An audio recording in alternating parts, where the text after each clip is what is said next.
Hi guys, today we're going back down to Reading to continue with the drum studio. We've got a few things to do today. We're going to be doing rock wool, we're going to be doing electrics, and then tomorrow plasterboarding. We've got our trusty rock wool jig, which is a bit of a game changer, so we'll show you that later on and how that works, but that really does help.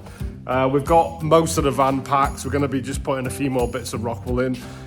We've got a few, I think we've got 25 packs at the moment of this stuff. So this is 100 mil. We've got a few other bits to load in. We've got our poles for sealing on the plasterboard, doing the plasterboard on the ceiling, which is kind of helpful, and a few other bits and bobs. So we'll get those loaded and we'll bring you guys back once we're a bit further on. Got a few things to do today. We've got to get some more of the electrics in, so we've got to get those finished off. We've got the next layer of rock wool to put in here. So we've got 100 mil rock wool going in there and in the ceiling. We've got the dividing wall here. We're going to have to sort of beef that up a little bit and put some more. I think there's 3 layers of rock wool going in that. And then in the small waiting room area here, we've got to sort of build the roof sections. So we're going to build a false ceiling here, again insulate that. And then one other thing we got to do today is we've got a 16 amp breaker for your board there, because we left that on a 6 amp because we didn't have a 16. That's just providing power to the garage door at the front for now. So we'll get all that done. And then tomorrow we're going to be plasterboarding. So we're going to work out how many plasterboards are going to go in here, get this all boarded out, and then obviously we'll come back and do the plastering. So we'll bring you guys back once we set up and we've got a bit further on. But yeah, stay tuned. So a couple of things we've got going on to start with. What I'm going to do is we've got the 6 meter duct channel, shall we call it? What do you call it, PJ? 6 meter duct. What would you call that? 6 meter ducting? It's just ducting, isn't it? Yeah. So we got 6 meter ducting. So it's going to come out of the ceiling here. This is going to be the active version of it. So this is going to be on a fan. So it goes all the way along here. We're going to bring it over the top of this waiting room, and then it's going to go down somewhere there where PJ's hand is. And then it will vent out to where I've done the holes out here. So it'll go into the fan somewhere here, and then we'll have another connection which will then go to this soffit to just a vent. So that'll be our active side, and on the other side we've got our passive vent. So this goes again, that's here, that'll go to there, and as air gets sucked out of the room with the mechanical fan, it just automatically gets put back in. And because we've got the 6 meter length, and it's sort of inside the rock wool essentially, or over the top of it, you don't lose any sound at all through that. What I'm going to do is going to use some soffit vents. I'm going to glue them in because it's quite thin, this stuff, so I'll get those glued in and get the actual vents cable tied to the vent so they're nice and solid. What are you doing, PJ? I'm going to wire up the exterior lights. Yeah. We've got these old PIR scenarios here, which are a bit clunky and bit antiquated, inefficient, yeah. antiquated. So we'll have 2 external downlighters, adjustable downlighters, just daisy chained off our Kinetic switch system so that the customer can switch them on if he's here or if he's over there. Nice and efficient, there's no wasted energy. Yeah, and they work on a 100 meter distance. So I think there's sort of, yeah, there's like a receiver and like a little key fob. Okay, so the other thing we need to do is just change the breaker on this, don't we? Yeah. Because last time we realised, well, we didn't actually know, but it's actually a radial. The supply here is only 16 amp, so we need to do a 16 amp breaker for the radial circuit. We can't have a 32, so we didn't realise that. So we just put it on a 6 amp for now, whilst it was just powering the door. With obviously nothing that's taking that much current. We're going to swap that for a 16. Jacob's just having his lunch, but he's going to be building the inner roof there whilst that's all happening. Then we need to get all this rock wooled today. So that's what's in there. Let's get cracking, and we'll see you guys shortly. Got the feeling in your bones, make you feel right at home. Honey, does it well, keep me dancing till I'm dead. 'Cause I could run a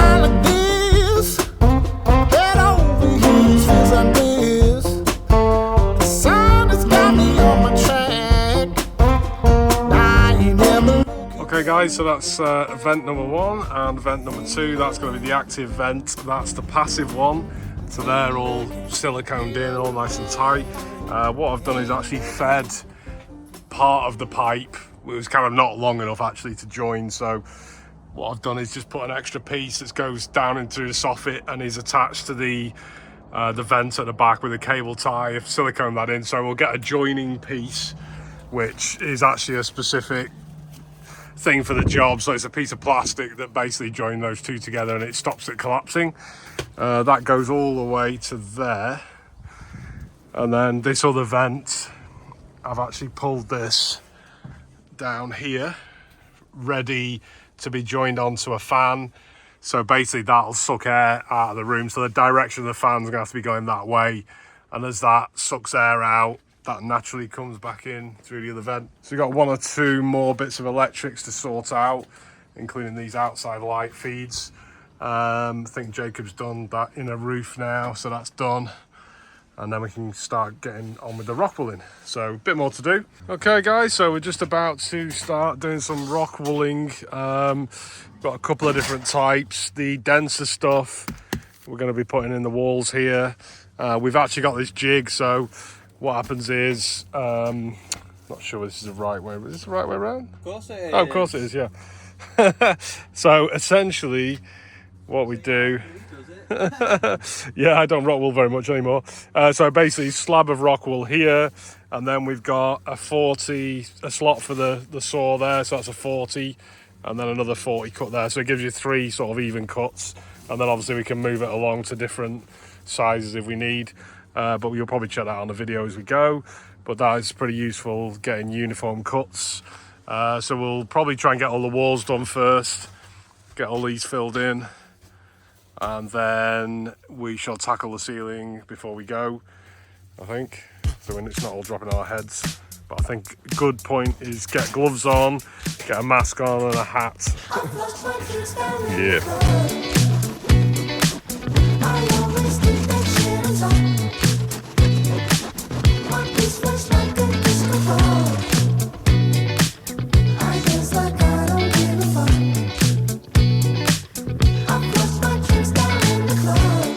Okay, so we're getting some of this final layer of rock wool in. It's quite difficult to cut, as you've probably seen on the video. We've got this jig which kind of helps things along, which we just kind of made a few years ago, but that's sort of worked really well for the 40 cuts. So most of these spacings are 40 centimeters, so you get three cuts out of one bat, which is 120 wide. Got all the electrics in now, so that's all done. So that's all ready there to be terminated the consumer unit once we finish. Got a light there. We've got another light here. I think this is a switch. We should have a switch for this somewhere. It's probably going to be, oh, switch is there. That's all fine. Then we've got feed to the outside light here, which is going to work on a quadratic switch. And this is going to be the feed for the fan, which will be switchable from the door on a fan isolator switch. So this bank of switches will control the light here and obviously the fan and also the outside light.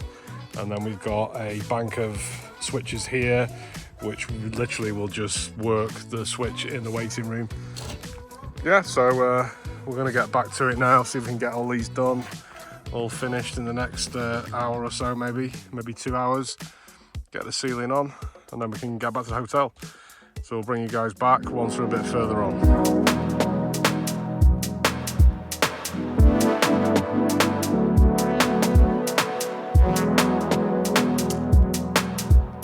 Okay, so that's all the walls done in this room. We've just got the ceiling to tackle, so I'm going to get a hat on so I don't get full of rock wool dust. PJ's been doing the room in the other side, so the waiting room area, just there. So that he's going to carry on with that. So me and Jacob I think Jacob's going to cut on the jig, and I'm going to get these roof sections in, and then hopefully we're done for today. We'll have a little tidy up, and then back tomorrow to plasterboard. So all taking shape. We'll bring you guys back as usual as we get a bit further on.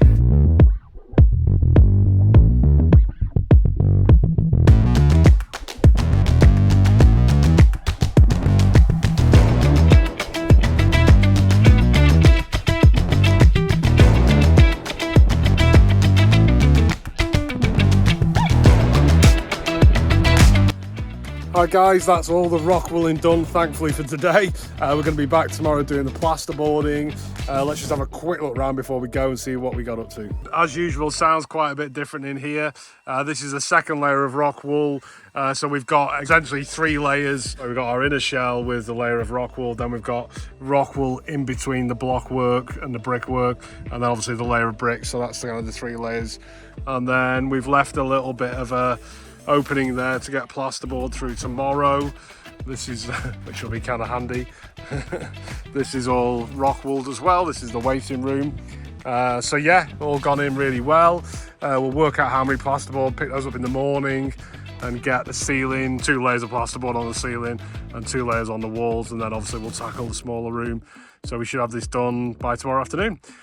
So we'll bring you guys back tomorrow. We're off to the hotel now, and yeah, thanks for watching so far. Just back at the garage conversion this morning, we've picked up some plasterboard. We've got 30 sheets, I think, which should do the whole room. We're doing double layers. Quite a few people asking why we use standard plasterboard and not sound block. The reason, well, there's 3 reasons. 1, sound block's pretty expensive. Secondly, it comes in only tapered, so it's more used in commercial applications. It's a bit more difficult to deal with in this kind of situation. And number 3, we've tried it a few times. In fact, we've tried it several times, and in a multi-layer system, it doesn't seem to make that much difference, if any. So we use 2 layers of standard plasterboard just for convenience, and it's a decent cost. Anyway, let's have a little look around the room and see where we got up to last night. So thankfully we got all the rock wool finished yesterday.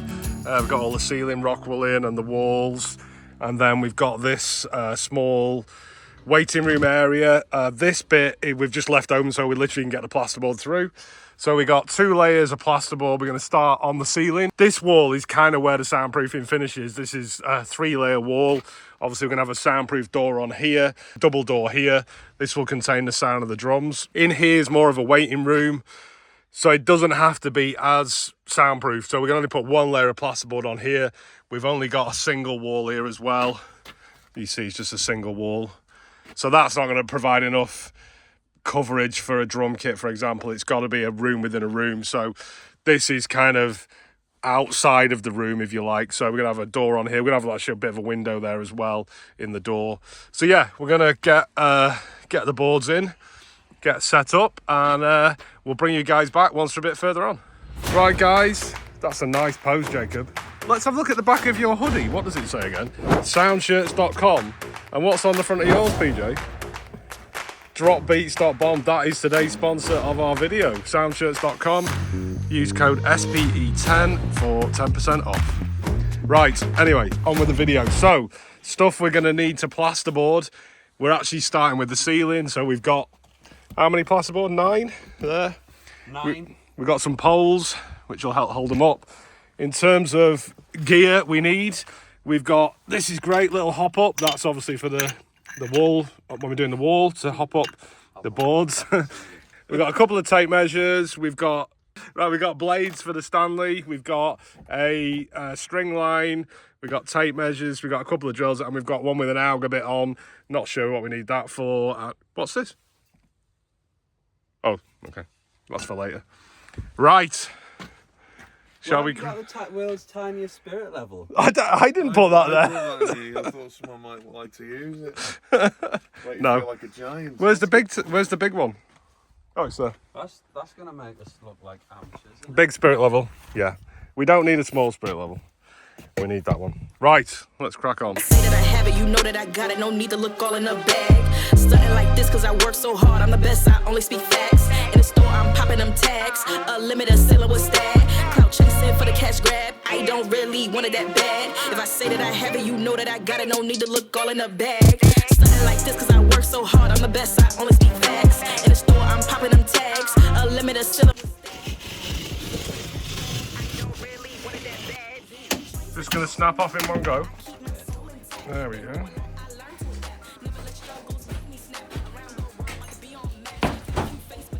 Tight.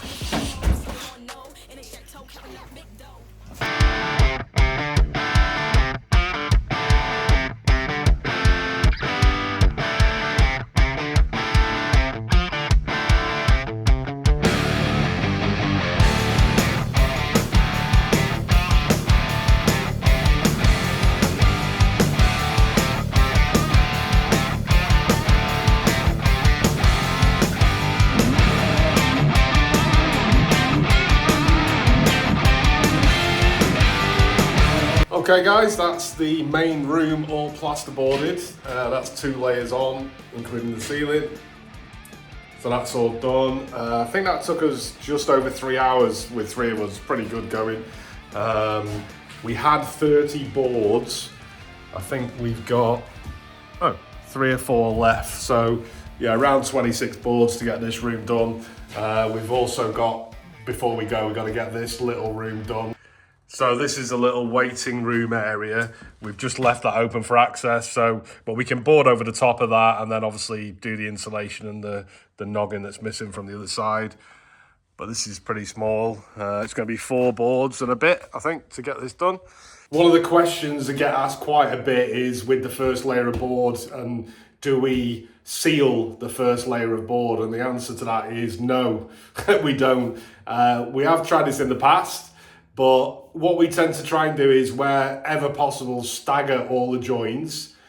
If we're in a position where we can't stagger the joint for any reason, then, you know, the plaster, because in the UK we plaster everything, generally that will be good enough to fill in any gaps that are there between the first and second board. Even if it just fills in the first board, it doesn't make any difference at all. Because we're doing this week in, week out, we haven't really got time to seal every board, and because it's a multi-layer system, we found that it doesn't actually make any difference, any audible difference. So yes, you can seal the first layer of board and then put the second one over, and perhaps if you're doing that for yourself, you would take a bit more time maybe. It's not really going to make any difference unless you've got gaping holes, you know. The other thing is we don't use the sound block board, as mentioned earlier, because it's expensive and it comes in only the tapered finish, so it's a bit hard to deal with. And just having the extra few kilograms in mass on one board doesn't really make any difference overall. We also used to use 3 plaster boards. We now use 2. We again, going from 3 to 2 boards doesn't make any difference in the finished result because we're using a multi-wall system. If you were doing a single skin wall and you were struggling for space, then I would say yes, definitely go to town on it. But with the multi-layer system, you've got a bit more room for maneuver, a bit more room for play. So hopefully that helps. We're going to get on with this little room here and then head back up north. And then the next time we visit here, we're going to be plastering. So I'll bring you guys back once we're a bit further on. Hi guys, we just finished all the plasterboarding now. Let's just have a little look and see what it's like.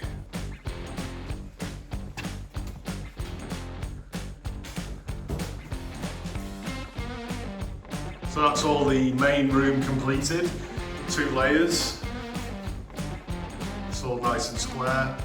That'll be great for plastering, which we will do in a couple of weeks. We've got the waiting room here now, which is, or can double up as a little tiny office. Quite small, but yeah, it will work. And then there'll be a door on here with a little window. So that makes sense. Yeah, so that's all finished. So we're just packing the van. In fact, PJ was packing the van whilst me and Jacob were putting the rest of the boards up in the other room. So we're done now. It's about 2 o'clock. So yeah, it's kind of over a good day's work, this really, over 2 days, obviously with the travel and stuff. But this is day 4, I think. Okay guys, hope you enjoyed the video. That's all from us. We're going back up north now. If you're considering your own garage conversion, you can do it yourself and get some ideas from this video. If not, give us a shout. We do garage conversion. We do a limited number per year. So give us a shout. Click the link in the description to our website and give us a contact and we'll get back to you. Hope you enjoyed the video and we'll see you on the next one.